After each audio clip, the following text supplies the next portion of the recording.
Side खबरों के लिए सब्सक्राइब करें फ्लेम मीडिया और उसके बाद बेल आइकन को प्रेस करें ताकि सबसे पहले आपको मिले एक्सक्लूसिव खबरें।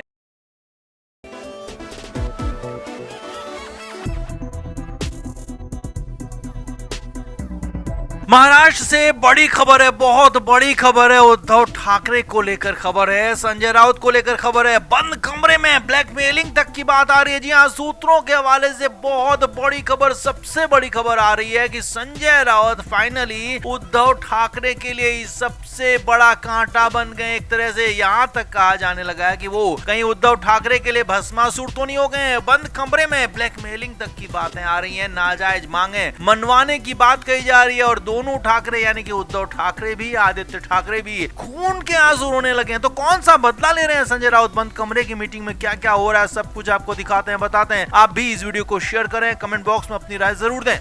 तो महाराष्ट्र में उद्धव ठाकरे के हालात बद से बदतर होते जा रहे हैं। पहले लोकसभा चुनाव के दौरान उनकी पार्टी को सबसे कम सीटें मिली उनके गठबंधन में, तो उसके बाद विधानसभा चुनाव में तो हालात और बुरे खराब हो गए। कहां तो उद्धव ठाकरे मुख्यमंत्री बनने का सपना देख रहे थे और कहां 20 सीटें भी उनकी पार्टी जीत नहीं पाई। तो ऐसे हालात में उद्धव ठाकरे को अपनी पार्टी के नेताओं को, विधायकों को, सांसदों को रोकना तक मुश्किल हो रहा है। हालात ये है कि उनकी पार्टी के विधायक और सांसद या तो बीजेपी में या फिर एकनाथ शिंदे की शिवसेना में जाने के लिए तैयार दिख रहे हैं। अब इस बीच उनके सबसे करीबी माने जाने वाले संजय राउत ही उद्धव ठाकरे के लिए गले की फांस बन गए हैं। जी हाँ, बड़ी खबर सूत्रों के हवाले से यही है कि बीजेपी के साथ उद्धव ठाकरे एक बार फिर से पींगे बढ़ाने की कोशिश कर रहे हैं, एक बार फिर से बीजेपी के साथ दोस्ती करना चाहते हैं और इसके लिए बीजेपी की तरफ जाने की कोशिश भी कर रहे हैं, बीजेपी के नेताओं से मिल रहे हैं और अपनी तरफ से पूरी कोशिश कर रहे हैं। लेकिन इधर संजय राउत इस पूरी कोशिश में पलीता लगा रहे हैं, इस पूरी कोशिश में भांजी मार रहे हैं संजय राउत। ऐसी बात आ रही है। जी हाँ, मातोश्री में बंद कमरे में मीटिंग हुई। अब इसकी मीटिंग में क्या क्या हुई वो समझिए। सूत्रों के हवाले से खबर है कि मातोश्री में मीटिंग हुई और इसमें संजय राउत को खास तौर पर बुलाया गया क्योंकि संजय राउत लगातार बार बार बीजेपी के साथ जाने का विरोध कर रहे हैं और संजय राउत को समझाने के लिए पार्टी के सीनियर लीडर्स की एक मीटिंग बुलाई गई जिसमें उद्धव ठाकरे, आदित्य ठाकरे भी मौजूद थे। अब यहाँ पर संजय राउत से कहा गया कि आपको परेशानी क्या है, आपको दिक्कत क्या है। तो उद्धव ठाकरे को संजय राउत कुछ साफ साफ बोल नहीं पाए, लेकिन हाँ ये जरूर कह दिया कि संजय राउत ने मैं बीजेपी के साथ नहीं जाऊंगा और अगर आप गए तो आपको भी जाने नहीं दूंगा, पोल खोल दूंगा। अब ये बातें पहले भी सामने आ गई थी, लेकिन यहाँ पर खबर अंदर खाने की है। कहीं संजय राउत को कहीं पीछे से कोई बैकिंग तो नहीं मिल रही, कहीं संजय राउत कांग्रेस के इशारे पर तो नहीं नाच रहे।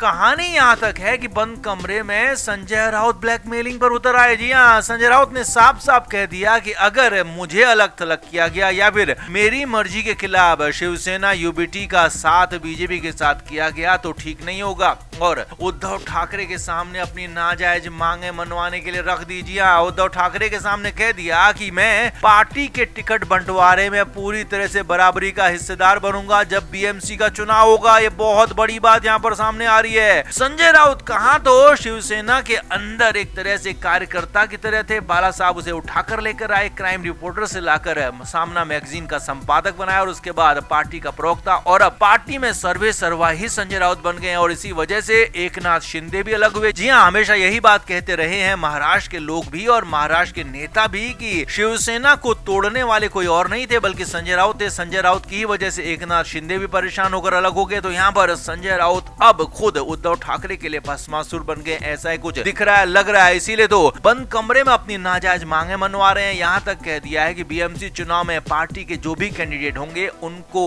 अप्रूव करने में उनकी यानी कि संजय राउत की मांग मानी जाएगी, संजय राउत की बात भी मानी जाएगी। अब एक तरह से उद्धव ठाकरे, आदित्य ठाकरे संजय राउत को लेकर खून के आंसू रो रहे हैं क्योंकि दोनों को लग रहा है कि किस घड़ी में संजय राउत उन्होंने पार्टी में रखा, किस घड़ी में संजय राउत को अपनी करीबी से करीबी बातें बताई, अपनी सीक्रेट से सीक्रेट बातें बताई। क्योंकि संजय राउत तो न सिर्फ उद्धव ठाकरे के प्रोफेशनल और पार्टी के संबंधित बल्कि उनके घर के मुद्दे भी सब कुछ जानते हैं। उनके एक एक सारे के सारे सीक्रेट, उनके सारे के सारे खर्चे पैसे कहां कौन से आ रहा है, कहां जा रहा है, क्या चीजें हो रही हैं, सब कुछ संजय राउत जानते हैं। और अगर संजय राउत ने मुंह खोला तो उद्धव ठाकरे को बहुत मुश्किलें हो सकती है। तो इसीलिए बंद कमरे की मीटिंग में संजय राउत को समझाने की खूब कोशिश हुई, मनाने की खूब कोशिश हुई, लेकिन संजय राउत है कि मानने को तैयार नहीं है और ऊपर उल्टा उद्धव ठाकरे फंस गए हैं, आदित्य ठाकरे फंस गए हैं। तो आपका क्या कहना है? तो क्या वाकई में संजय राउत की नाजायज मांगों को मान लेना चाहिए? क्या वाकई में संजय राउत भस्मासुर नहीं बन गए उद्धव ठाकरे के लिए? कमेंट बॉक्स में आप जरूर बताएं, वीडियो को शेयर भी करें।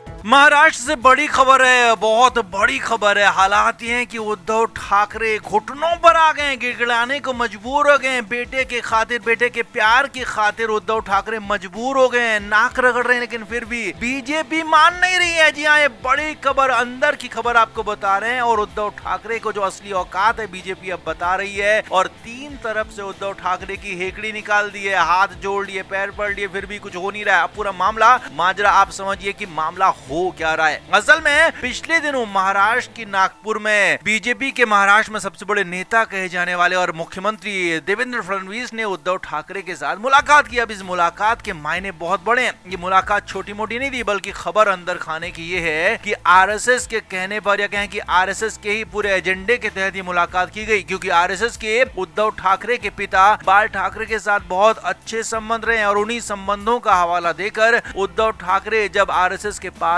पहुंचे तो उद्धव ठाकरे की मुलाकात फडणवीस के साथ करवाई गई। और यही नहीं, उसके बाद फडणवीस ने आदित्य ठाकरे से भी मुलाकात की। अब खबर यह है कि आरएसएस चाहती है कि पुरानी दोस्ती का हवाला देकर, बाल ठाकरे का हवाला देकर उद्धव ठाकरे को एक और मौका दे दिया जाए। और उद्धव ठाकरे खुद भी चाहते हैं कि बीजेपी के साथ गठबंधन में आ जाएं। लेकिन कहानी यहाँ पर नहीं है, बल्कि कहानी बीजेपी की तरफ अटक गई है, दिल्ली में अटक गई है, अमित शाह और नरेंद्र मोदी की तरफ अटक गई है। असल में उद्धव ठाकरे की तरफ से मोदी और शाह के खिलाफ जबरदस्त और भयानक गलत तरीके की बयानबाजी भी हुई थी। और उस बात को शाह और मोदी भूलना नहीं चाहते हैं, इसीलिए उद्धव ठाकरे को अपने पाले में करना नहीं चाहते हैं, या कहें कि अपने साथ लाना नहीं चाहते। जबकि उद्धव ठाकरे मजबूर हो गए हैं। विधानसभा चुनाव में उनके और उनकी पार्टी का हाल देखकर, जानकर उनके कार्यकर्ता एक के बाद एक पीछा छुड़ा रहे हैं। यहाँ तक कि उनके विधायक और सांसद भी दूसरी पार्टियों में जाने को तैयार दिख रहे हैं। तो ऐसे में उनके बेटे आदित्य ठाकरे का भविष्य बर्बाद हो सकता है, पूरी तरह से तबाह हो सकता है। और इसीलिए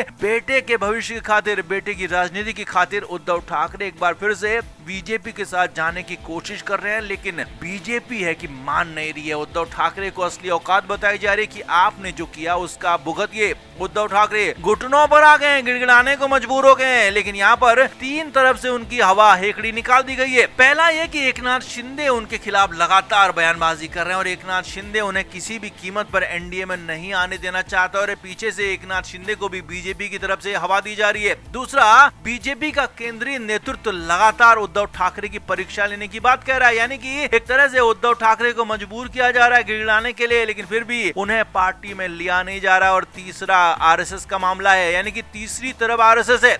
आरएसएस भी चाहती है कि उद्धव ठाकरे उनके साथ आ जाएं, लेकिन इसके लिए उद्धव ठाकरे को कुछ नए बयान देने होंगे, कुछ नए तरीके से कुछ नया करना होगा, ताकि ये समझा जाए, ये लॉयल्टी साबित हो सके कि उद्धव ठाकरे एनडीए के साथ हैं, बीजेपी के साथ हैं। तो इसीलिए उद्धव ठाकरे तीन तरफ से फंस गए हैं, बुरी तरह से फंस गए हैं, घुटनों पर आ गए हैं, गिड़गिड़ाने को मजबूर हो गए हैं और बेटे के खातिर ये सब कुछ कर रहे हैं। तो आप क्या मानते हैं? आप भी इस पर कमेंट बॉक्स में अपनी राय जरूर दें कि उद्धव ठाकरे क्या वाकई में बीजेपी के साथ जा भी पाएंगे, बीजेपी उन्हें अपना पाएगी, या फिर अभी ऐसे ही उनको भटकाया जाएगा, टहलाया जाएगा और वापस उनको भेज दिया जाएगा कांग्रेस की तरफ। आप क्या मानते हैं? कमेंट जरूर करें, वीडियो को शेयर भी करें।